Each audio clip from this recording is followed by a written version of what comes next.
However, Rupert Murdoch, the owner of Fox News Corporation, among many other media corporations, still defends his corporation against all odds.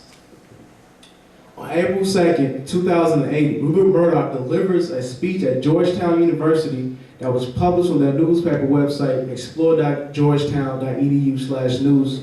And you can actually pull it up and look at that article. When asked during his speech about biasness within his company, he makes the statement that his personal opinions are not reflected in the news cycle. People laugh at Fox News because we call ourselves fair and balanced.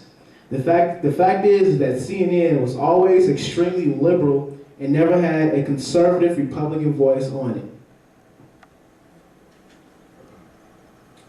The only difference is that we have equal voices on both sides, but that seems to have upset a lot of liberals, he said. We believe that more voices, the better, and let's have variety in opinions coming from all sides. Society is growing more intelligent, and people can absorb this. They can accept or reject it. Furthermore, he denies the notion that his company wants to create a news monopoly by stating, "We're just a tiny fraction of the media landscape. There are millions of voices out there. Everything we've done, in my opinion, is to create competition. We think that's a public service. We want to give people choices. The more choice there is, the better there is. The better it is."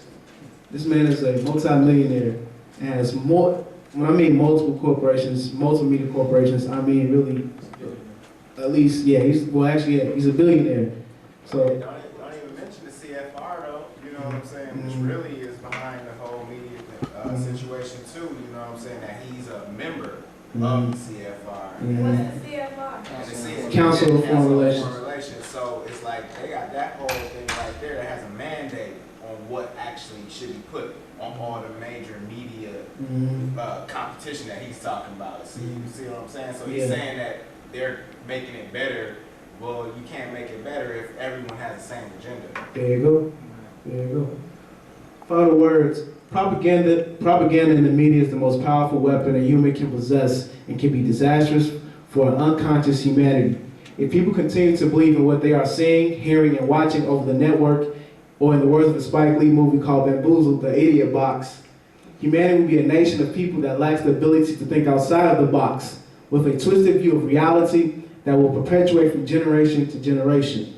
Unless there is some public or independent organization that will oversee the media industry and ensure that it fulfills its obligation to produce sound journalism without prejudice, biasness, and personal ideologies.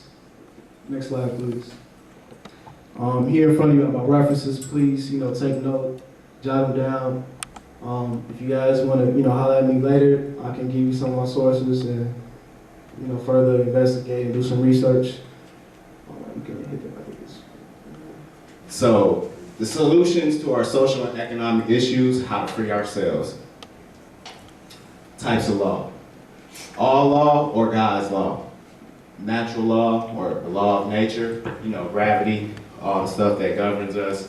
Wake up, go to sleep, use the bathroom, those laws that we follow. Live, die, all that stuff.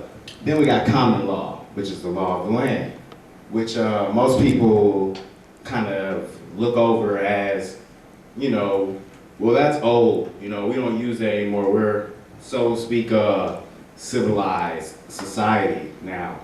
And so we got down to the third one, which is contract or merchant's law.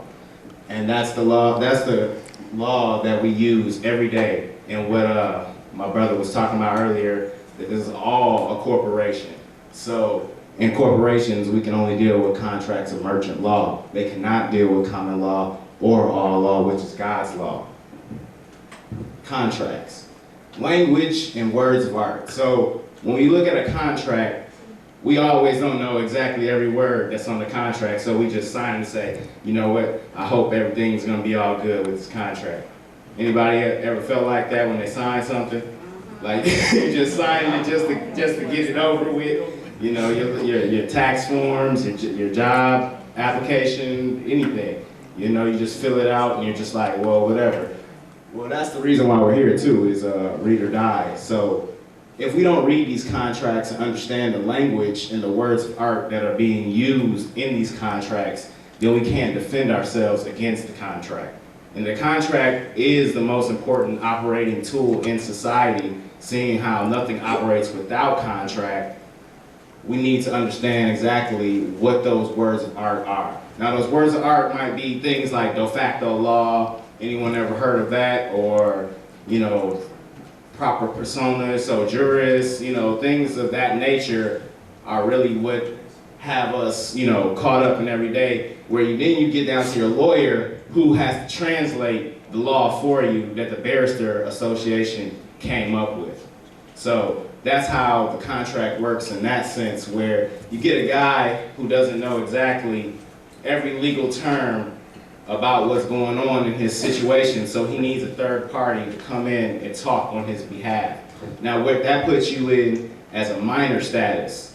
So as a minor, you would look at the contract and say, what's the intent? What's the agreement that I have with the contract? And as a minor, you can't really be held to a contract, because as we all know, minors can't do a lot of what? Thinking for themselves, doing for themselves. And at a corporate law status, the intent of the agreement and the oath and the signature is what dictates your status of whether you're a minor or whether you're a proper person or a natural person. To the next one. All right. Natural person versus artificial person. So like I was saying, I was talking about a natural person.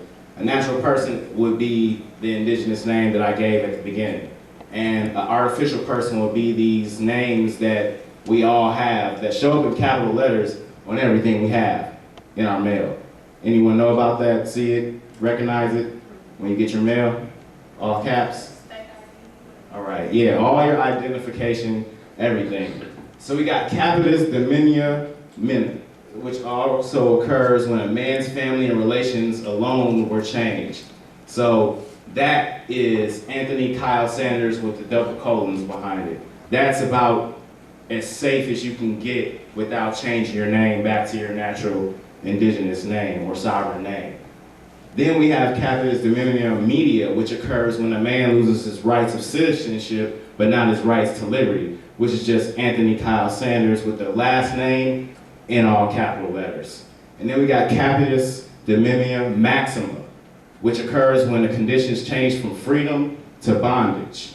Now that's the name in all capital letters that they have us all working under. Now this is real deep because we're all in this. This isn't just about me or a few other people or the Moors or anybody else that's also bringing up these issues. This has to do with everyone. Everyone's mail comes to you in all capital letters. Everyone's social security card is in all capital letters. Everyone's ID card is in all capital letters, and the list goes on. Next slide, please. All right, so this is when the artificial person was born. Anybody remember this? Your birth certificate?